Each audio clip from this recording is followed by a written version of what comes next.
Okay, moving on with population, I like to talk about demographic cycles.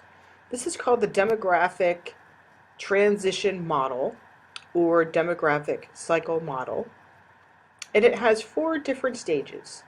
And this is a model that links population with development.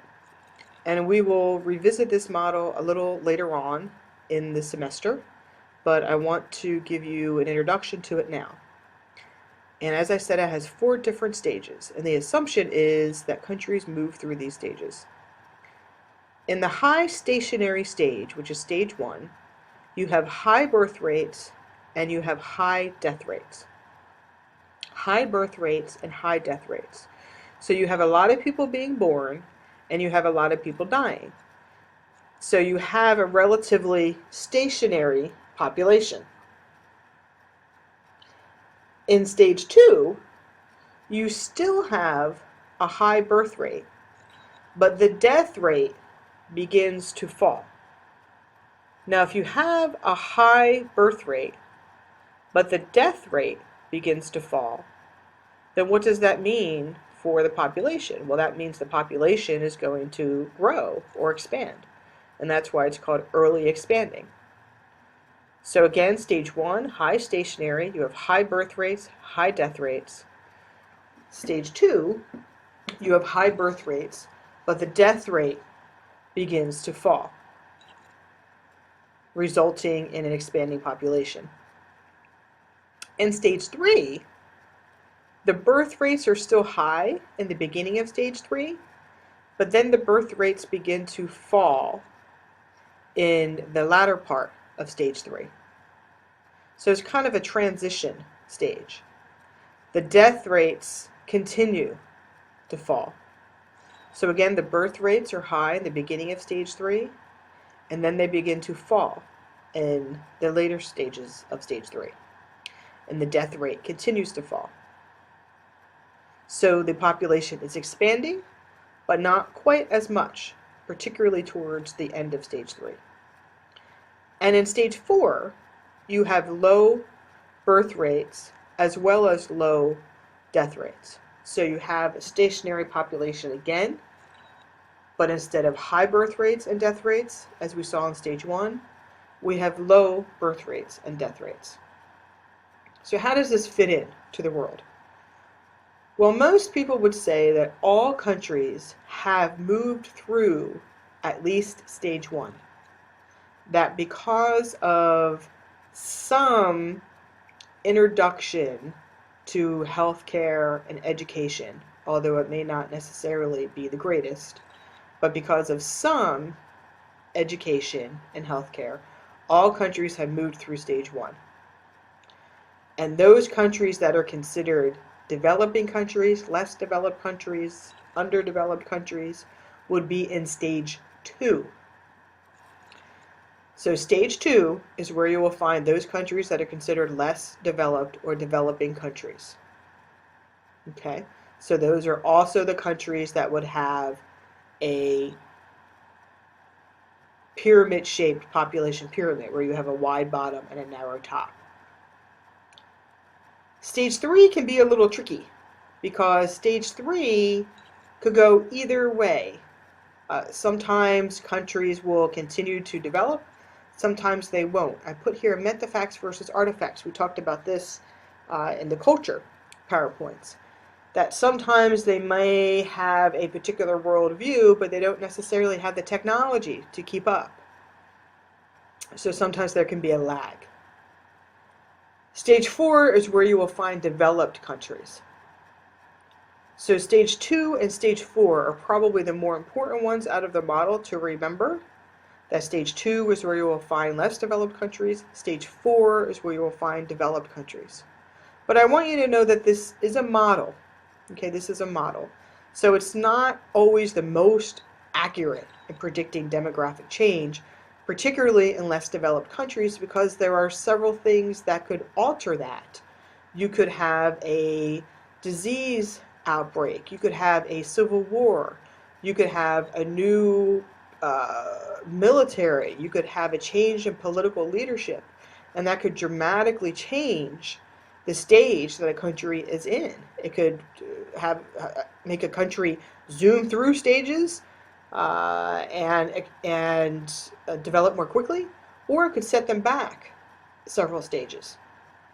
So it's not completely accurate in all cases, but it is one way to look at development. This particular development model looks at it in relation to population, but as I said, we'll revisit it again, particularly when we get to the development lectures later on. So when we think about population, these are some questions that I want you to ponder, and these will actually be questions on the discussion board. Should we inhibit population growth? If we think population growth is a problem and it's growing too quickly, should it be a global objective? And who should inhibit it?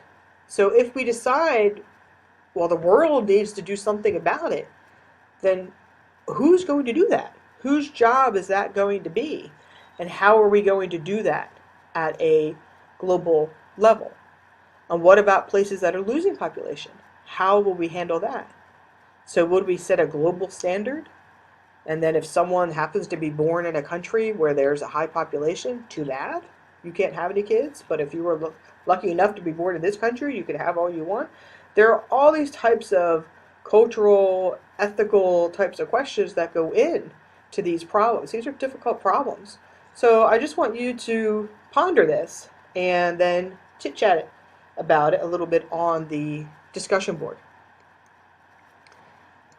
Now I mentioned that there was one factor that played a huge role in population other than births and deaths, and that's migration.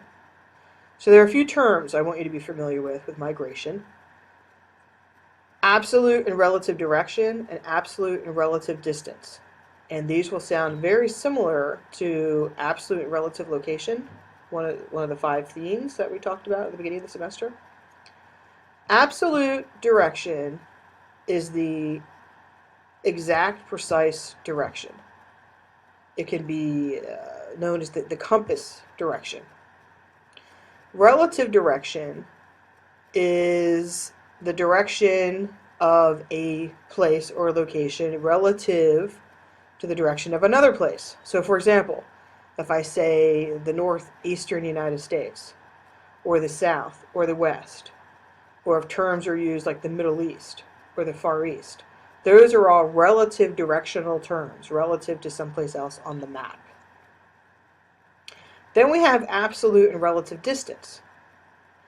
Absolute is the exact distance in miles or kilometers or however you want to measure it. Is the exact physical distance. Relative distance has to do with time. How long does it take to get there? And just like absolute and relative location that we talked about at the beginning of the semester, one might be more important than the other depending upon what you're trying to figure out. Because in some cases, something can be 5 miles away, but take you an hour to get there. So many times in urban locations or crowded locations or during rush hour, you might be more interested in relative distance than absolute distance. We also have external versus internal migration. External migration is when you migrate outside the country. So it has to be outside country lines. Okay, not cities, not states, but you have to leave the country. Internal migration is migration within the country. So if you're moving from California to New York, that's internal migration. If you're moving from California to Mexico, that's external migration. And there are many, many different reasons why people move. This is a list of just a few catalysts of migration. This is not all the reasons people move. But many times they'll move for economic conditions, can be the overall economic climate, or can be for a particular job. Political circumstances, political unrest, armed conflict, civil war, could be environmental conditions. That could be anywhere from a big natural disaster to just preferring a particular climate for health reasons. It may have to do with culture or tradition, if people have feelings that they're losing their culture or losing tradition. Technological advances make it possible to live in areas that we may not have lived in 100 years ago. We probably wouldn't live in places that were extremely cold or extremely hot if we didn't have air conditioning and heat, for example. And just the flow of information has now allowed us to move to places that we may not have even considered before, because we didn't even know they existed or we didn't know anything about them. So these are just a few of the catalysts of migration. But all of them tend to be part of what are called push-pull factors. And a push factor is a factor that pushes you out of where you are. It is a variable that pushes you out of where you are. And a pull factor is a factor that pulls you towards someplace else. So if you think about all the moves you've had in your lifetime, there are probably things that pushed you out of where you are, and there are other things that pulled you towards another place. And sometimes there could be a combination thereof. So, for instance, just say you were offered a job in New York City, but you didn't want to leave Fresno. You liked Fresno. All things being equal, if that job was here in Fresno, you would probably stay in Fresno. But it's not. It's in New York City. So you have a pull factor of the job, but not necessarily anything about Fresno that's pushing you out. Now, in some cases, there might be just a push factor. Maybe there's some reason you want to get out of Fresno. Maybe you don't like the heat, or maybe you don't like the air quality, or maybe you don't like your in-laws. Who knows? Maybe there's something pushing you out of Fresno, but there isn't any other place that's necessarily pulling you towards it. And many times there's a combination of both. Now, sometimes we have what is called an intervening opportunity. And an intervening opportunity is something that intervenes with that initial migration plan. So just say you had that plan to move to New York City and take that job, and you started driving cross country. What could be an intervening opportunity? Well, lots of things. Maybe you didn't get that job after all. Or maybe the assumption was you graduated and you got the job, and then you find out you need 3 more units. Or maybe you ran out of money on the way there. Or maybe you met the love of your life at a rest stop halfway there and then you never left. So there's all types of things that can interfere with that initial migration plan. And that's an intervening opportunity. And geographers want to look at that. They want to know what's pushing people out of areas and what's pulling people out of areas. That's why when you see Chamber of Commerce commercials for cities, everyone's always happy, and they're playing, and they're at the beach, and they're horseback riding, and they're at amusement parks. They're having a good old time. They don't show you any of the bad stuff because they want to focus on what will pull people to the area. Now, there have been some migration streams that have clearly transformed the world. 3 big ones: Europeans moving to the New World, the slave trade with Africans to the Americas and other parts of the world, as well as Europeans to various colonies. So we have large-scale migration streams that have dramatically changed the face of population geography. We also have a variety of ways of controlling migration. I just put some examples of the Great Wall, the Berlin Wall, the Korean DMZ zone, which is pictured here, and we have various types of migration and immigration laws. So migration, as I said, is probably one of the biggest factors, aside from just births and deaths, that determines the population geography of the world. So we're going to end here, and then we're going to continue with migration in the next PowerPoint.